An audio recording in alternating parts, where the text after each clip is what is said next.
Asmat Gurubhyo Namaha, Asmat Parama Gurubhyo Namaha, Asmat Sarva Gurubhyo Namaha. So welcome to Beginner's Sanskrit. So last time we learned a couple of different case endings. So already we've learned the present tense active endings for verbs. And we've learned, so we know bhavati, bhavataha, bhavanti, bhavasi, bhavata, bhavata, bhavataha, bhavata, bhavami, bhavavaha, bhavamaha, the verb to be, and other verbs in the present tense active. And we also have learned up to the locative case, I think, not locative, up to the genitive case in nouns. But basically a ending noun. So Ramaha, Ramal, Ramaha, Ramam, Ramal, Raman, Ramena, Ramabyam, Ramahi, Ramaya, Ramabyam, Ramebhyaha, Ramat, Ramabyam, Ramebhyaha, Ramasya, Ramayoho, Ramanam. Okay? So today we're going to finish off the rest of the case endings with another two case endings, and we'll see what happens in the lesson. Lesson 7, conjunct consonants, the locative and the vocative. All right. And also more nouns. Okay, so now we have here in lesson 7, in the beginning, we're going to be talking about conjunct consonants. Now, conjunct consonants, what's it? In Sanskrit, we'll call these samyukta varnas, right? Coming together, samyukta varnas, right? Without any vowel in between them, two consonants coming together. And we know, anybody that knows Devanagari knows that there are many, many different forms of letters. When they come together, they change to make them more compact. Okay? So those of you who don't know Devanagari script, please stop here and go and learn Devanagari script and then come back. Okay? So we're going to skip this part. And it's assumed that everybody knows these conjunct consonants. And if you don't know how to read conjunct consonants, and there are some difficult ones in Sanskrit, then you need to go and learn those first. Also, so there are some pretty simple rules for making conjunct consonants. Basically, a lot of the vertical lines in the first letter will go away, and the first letter will be squashed up against the letter to the right of it, or sometimes below it. You know, and there are also some different clusters of letters which are all grouped together, and then there are some which don't make any sense at all. We also have this when we get an R, or what's called a repa in the Sanskrit alphabet, coming before a consonant cluster. Sometimes it goes up to the top and becomes a little curved line on top. It's interesting in Harinamamrita Vyakaranam by the Goswamis of Vrindavan. I think Sananda Goswami, Jiva Goswami. He refers to this R as a pumpkin, and he says when it comes before this is just a memory device, a way to remember it. He says when the R comes before a consonant cluster, it's like a pumpkin. You throw a pumpkin in water, it floats up to the top. And believe me, it's something that it makes you remember it. Okay, so then he says if you have an R that comes after, like it's like down here, if you have an R that comes after the consonant cluster, so you have the consonant coming before and then an R coming after that. Right, it's like sand. He says when it comes after, it's like sand. You throw sand into water, it sinks down to the bottom. So here you can see that there's a sloping line when R comes in the second part. So that's just a little way that he says to remember it. Now some of these forms are very different, and you just have to learn them. Right. So we have tra. Yeah, these are very common. Also, sha, right? There's an alternate form for sha here, given here. Kra, and then the different forms of where H is the first part. Okay, so then also we have another symbol here to be understood. This is called avagraha. Avagraha is a symbol which denotes a missing letter A. So the letter A, and we'll just take it as a short A here. If a short A somehow or other comes out and is missing, and this is a type of Sandhi, which we haven't learned Sandhi yet, but we're going to learn some Sandhi rules. When a letter A is missing, has been dropped out by means of Sandhi, then instead of that letter A, we put this symbol here, which sort of looks like an English S, right? And the example given here is Vedoham. Can anybody guess what Vedoham, what the two words Vedoham are? Have a guess.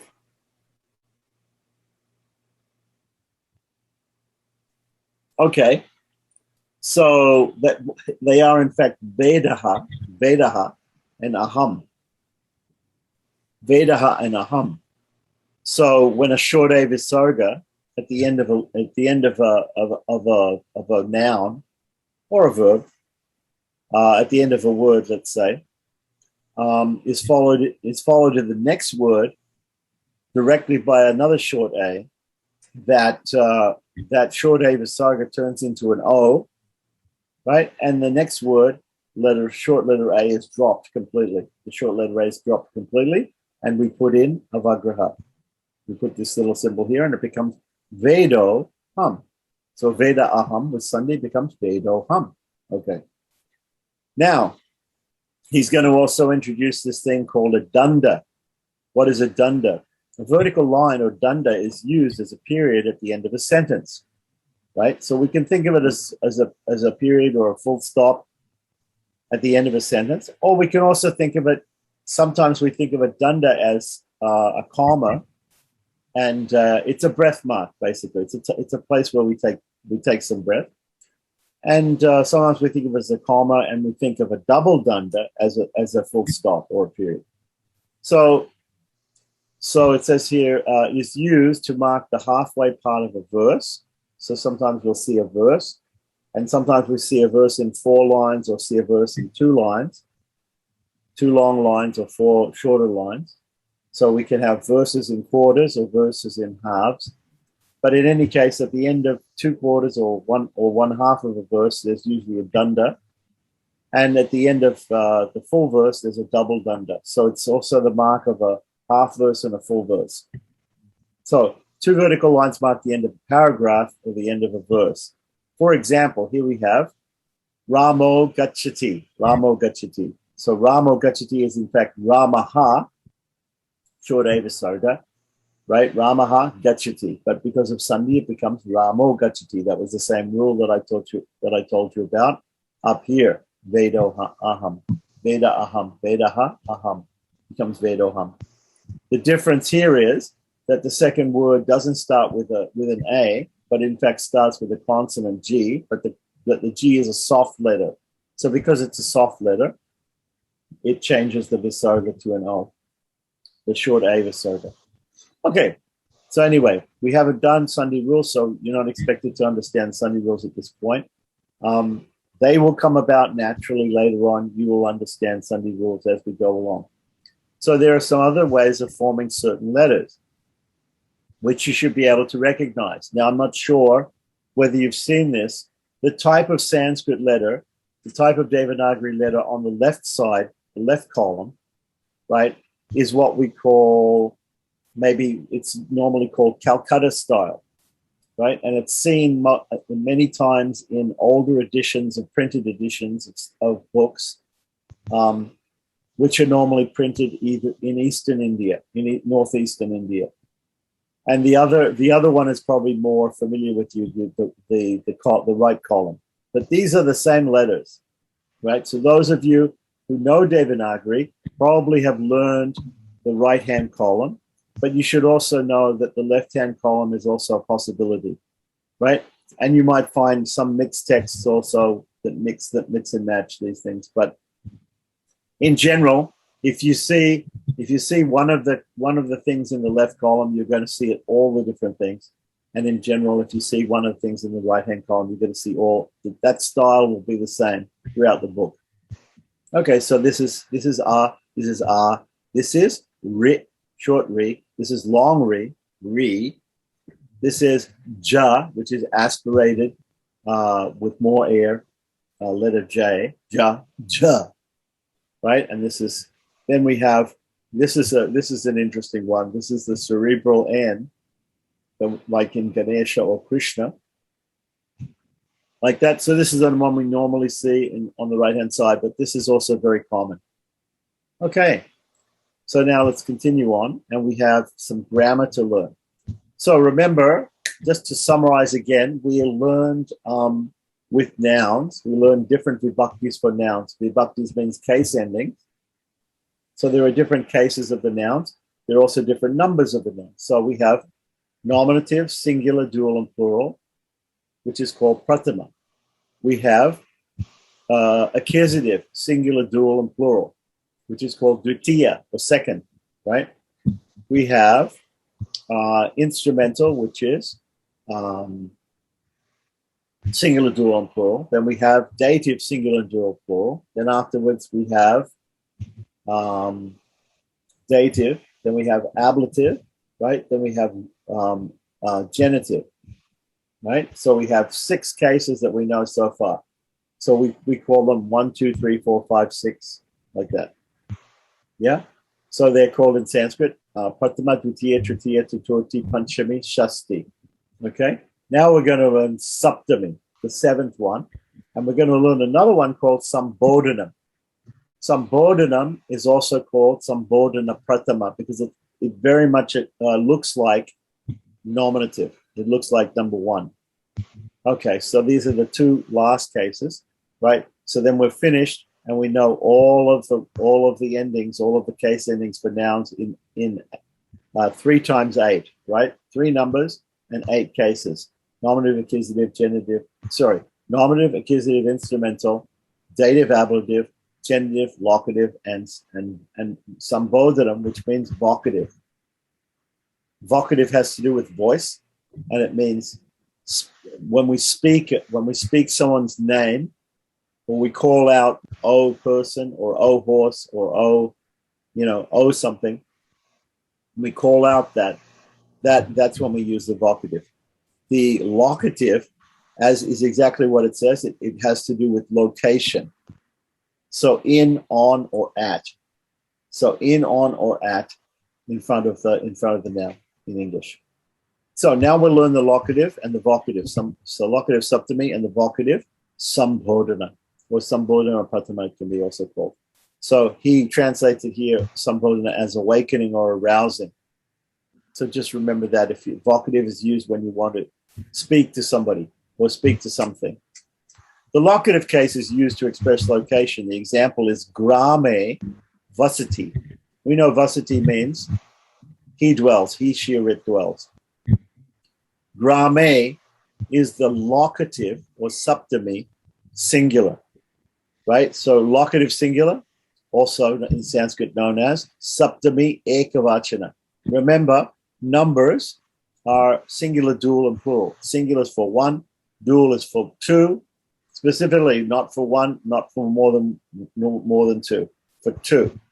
For 2 only, a pair of things. Because in nature we get a lot of pairs, so therefore we have dual. So singular, dual, so for 1, for 2, and for more than 2. Now more than 2 can mean 3, 4, 5, 6, a million. It can mean any number more than 2. So 1, 2, and more than 2. Ekavachana, dvivachana, and bahuvachana. So ekavachana means speaking about 1, dvivachana means speaking about 2, and bahuvachana means speaking about many. And when we say many, we mean more than 2. Okay, so we have grame vasati. Grame vasati. So grame is the locative singular. It means so vasati means he, she, or it lives or dwells, right? And grame is a village. Gramaha is a village, right? So he lives in the village, or he lives at the village. Yeah? It could also mean on.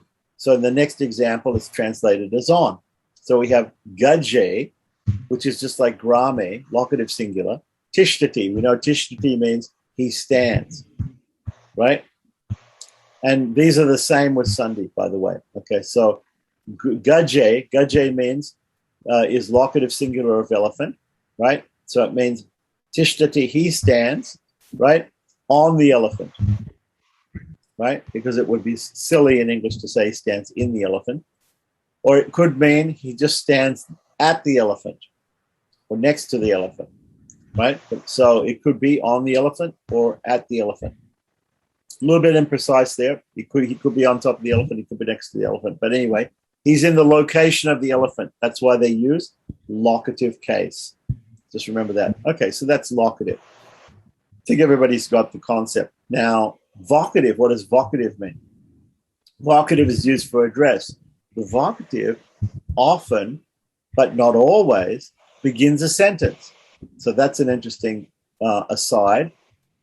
We can use the vocative anywhere in the sentence, anywhere in the sloka, anywhere in the verse. We can look through a verse and we can find the vocative in any place.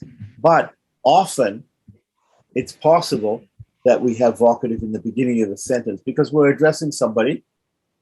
So for instance, in the worship of a deity, or we might say, "Oh Krishna, please accept this food offering." And we might put the word Krishna in the vocative like that. Right. That's just one example. But normally when we address somebody, when we're saying something to somebody, we could say,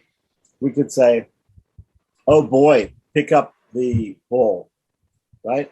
Or we could say, "Pick up the ball, oh boy." We could put it at the end in English also. So, but here he's saying in some Sanskrit sentences we see the vocative used with the first word. Okay, as a form of address, like that. That's very common. It's very polite also to use a person's name or to address a person or a thing right away with the vocative, rather than leaving it till later. But there's no real understanding like this in Sanskrit that we have to use the vocative in the beginning or the end. We don't have to, but he's just saying a lot of times we see this. So just remember that it's possible if we see a Sanskrit sentence, the first word may be the vocative. Okay, so here we have an example now. Now, he's using the word Rama. So we know the word is an A-ending noun. We already know A-ending nouns up until now. So Ramaha is the nominative singular. So if we just drop the visarga, right, because vocative, if I call out the name of Rama, I should be able to extend the vowel. So I can't extend the vowel if there's a visarga there. If the visarga, the H with the dot, is at the end of Ramaha. If I say Ramaha, I have to make that little echo at the end, and therefore I can't really extend it. But if I'm out in the forest, if I'm Sita or Lakshman, I'm looking for Rama, and I'm out in the forest, and I can say, "Rama, Rama, Rama, where are you? Hey Rama, hey Rama, hey Rama," like that. Right. So therefore, I'm just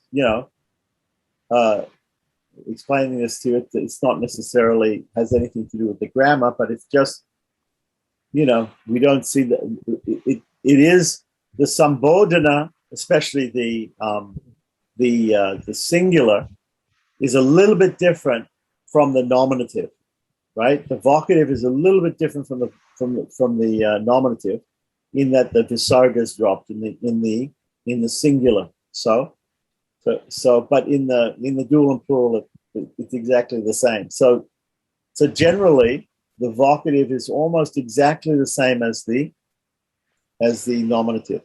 So it should be easy to learn, right? We normally say it at the end as the eighth case, but in some books, in some Sanskrit books, grammar books, you'll see it as given right underneath the nominative. So you see nominative, then vocative, then you'll see accusative, instrumental, dative, ablative, genitive, locative. Okay?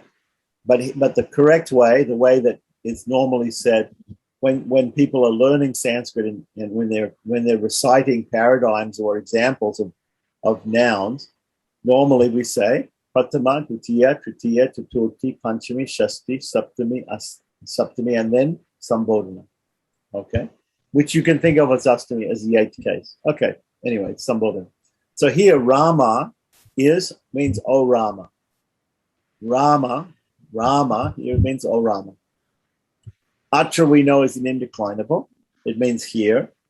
Agachasi, right, is the second person singular of the verb agachati, which is gach with a long A before it, which gachati means to go, agachati means to come. So you come, agachasi means you singular come, right? Or thou comest, right? You come, right? In Old English it would be thou comest. Okay, so here, atra, and Rama, as it's in the vocative case, means O Rama. So O Rama, you are coming here, or you come here, right? That's the meaning. Now, Indian grammarians do not consider the vocative a true case of vibhakti, which is why it's not given the name astama. Sorry, so we would have Pratama, Dutiya, Tritiya, Chaturthi, Panchami, Shasti, Saptami, Astami. It's not called Astami. It's not the eighth case. So they don't consider it to be a separate case. They consider it to be a modification of the nominative. So sometimes the naming case. The nominative was our case that we use for the subject of the sentence, of an active sentence. And therefore, they consider it to be a modification of that. So a lot of times you'll hear people in India call it Sambodhana Pratama. It's Pratama. It is a type of nominative, but we in English we think of it as the vocative anyway. So we're going to be calling it the vocative because we use in this course, we use mostly when we're discussing, we want to use English grammatical terms. But we should also know the Sanskrit grammatical terms when we hear them from people in India or when we see them in other textbooks. Okay, so now let's see with our example noun here, which is naraha. Naraha means a man, right? The stem of that, the root is the verb. The noun is naraha, right? The stem of that is nara. Right, so let's see the locative and the vocative. So the locative singular, dual, and plural is nare, narayoho, nareshu, and the vocative is nara, narao, naraha. Now, normally when people are learning Sanskrit in India, just to reinforce in their minds that the vocative is a little bit different, they put the exclamation word hey. We have this in English. We say, hey, you, come here, hey. But we usually say, in English, we usually write it H-A-Y, but in Sanskrit, it's written H-E, hey. It's pronounced the same, hey, H-E. So hey means oh. So normally when we first learn these nouns, we learn, hey nara, hey narao, hey naraha. And this is the way that you should probably learn it in the very beginning. So, taking the word naraha, right? Now let's decline it fully with all of the case endings and all of the numbers. Here we go. Naraha, narao, naraha. Naram, narao, naran. Narena, narabhyam, narahi. Naraya, narabhyam, narebhyaha. Narat, narabhyam, narebhyaha.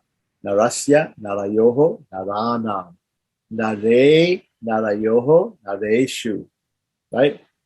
Hey nara, hey narao, hey naraha. Yeah? Okay. All right. So now, like verbs, there is a parsing code. Parsing means looking at a word, right, or a sentence, looking at some either English or Sanskrit, looking at a particular thing and telling each what breaking up and giving the grammatical explanation of each word. So like verbs, there's a parsing code, a way of classifying nouns. they are classified into linga, which means gender. The word linga just means form. So, there's masculine form, there's feminine form, there's neuter form, right? So we have three different lingas or genders in Sanskrit: masculine, feminine, and neuter, right? So these whether a word is masculine, feminine, or neuter doesn't mean that the thing it describes is either masculine, feminine, or neuter necessarily, right? For example, there are three words in Sanskrit for the word bride or wife. There's a masculine word for wife, there's a feminine word for wife, and there's a neuter word for wife. So the grammatical gender of a word has nothing to do necessarily with just like in English, for instance, we call a ship feminine. We will say the Titanic was a great ship. She was a great ship, right? In English, we'll say that. We can also say it was a nice ship, but we would never say he is a nice ship. No, because the word ship is considered to be a feminine word in English. It's just people may become confused who don't know English as their first language, but there are these there's gender in English also, which doesn't have to do with the actual underlying thing, because the ship is a neuter thing. It's neither masculine nor feminine. It's not a living creature, right? So therefore, to call it a she, right, to call it feminine is just something that happens in different languages, right? So here we have the three genders. So they are also all called lingas. So they are pumlinga. Pumlinga means masculine. Strilinga. Strilinga means feminine. Right? And napumsaka. Napumsaka means not masculine. It means neuter. Napumsaka linga. Right? So we're going to be using the word gender and masculine, feminine, and neuter because these are the English terms, but these are the Sanskrit terms that we just need to know. So now we're going to explain. We've already discussed this before a little bit, but vibhakti means the case endings. Case endings are added to noun stems.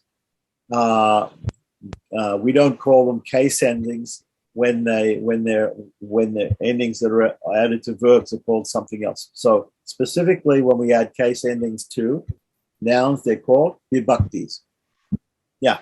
So then here we have the different vibhaktis: nominative, accusative, instrumental, dative, ablative, genitive, locative, and vocative. And this is how that they are abbreviated in the text.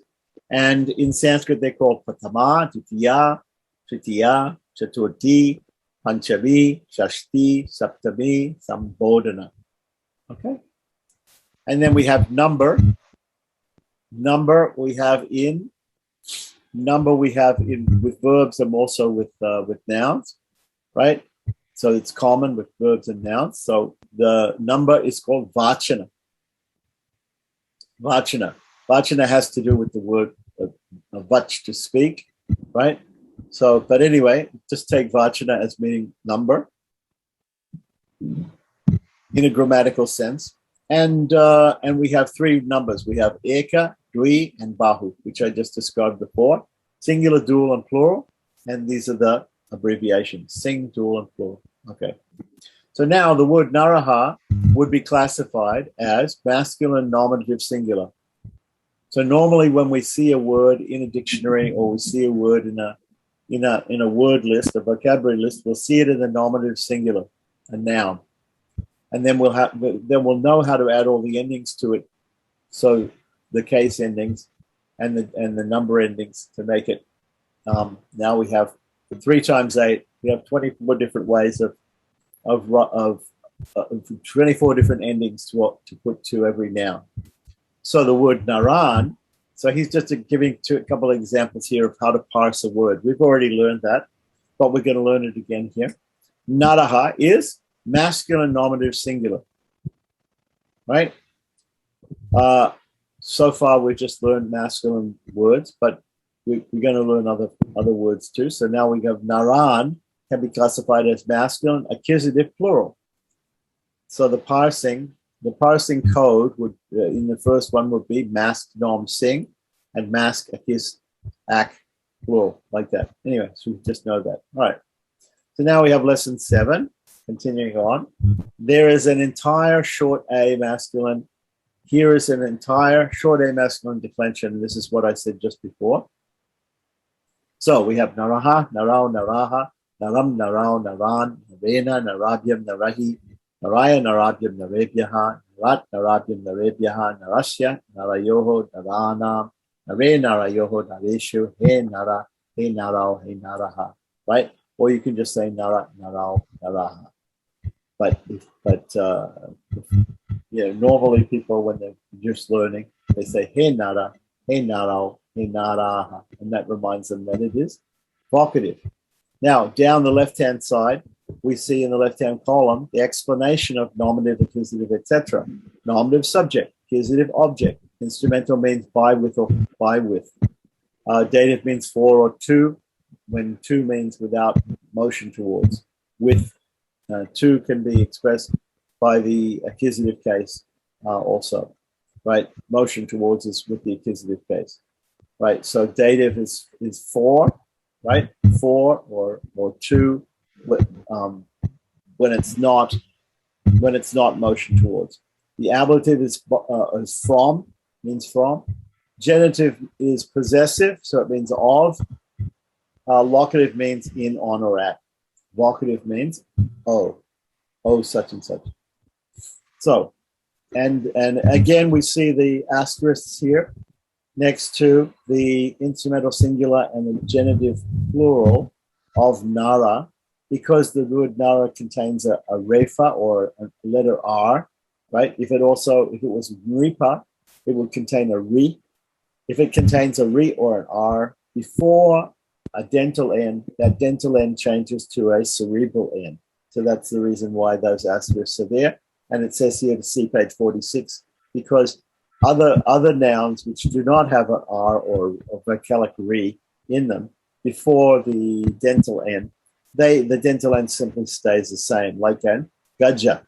Gaja would be gajena and gajana, the instrumental singular and the genitive plural of elephant.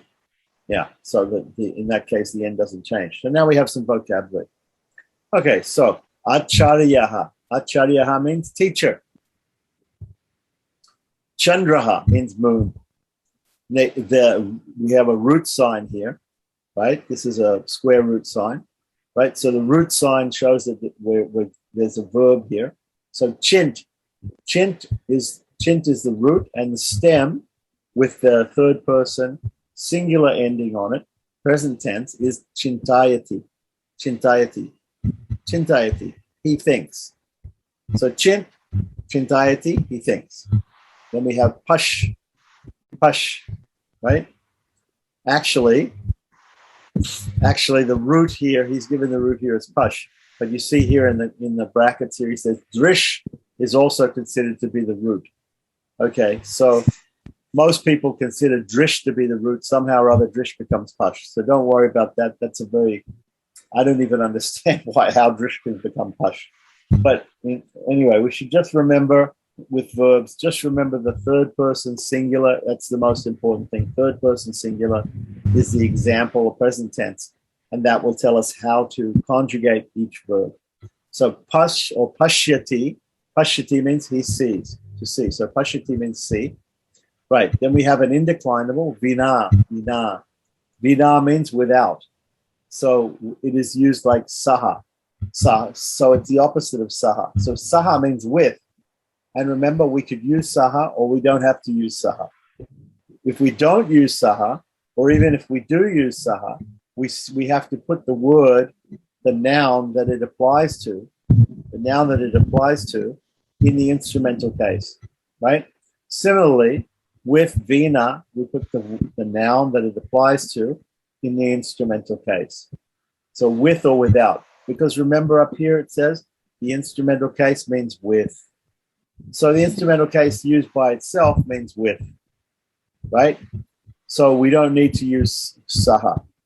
But if we want to say without, right, then we do need to use vina. because the instrumental case by itself will mean with. It won't mean without, right? So we can use saha, or we don't have to use saha. We can simply use the instrumental case to show with. But if we want to say without, we definitely have to use the instrumental case, and we also have to use the indeclinable vina. Okay, now shishyaha, it's good because we have acharyaha, teacher, and we have shishyaha.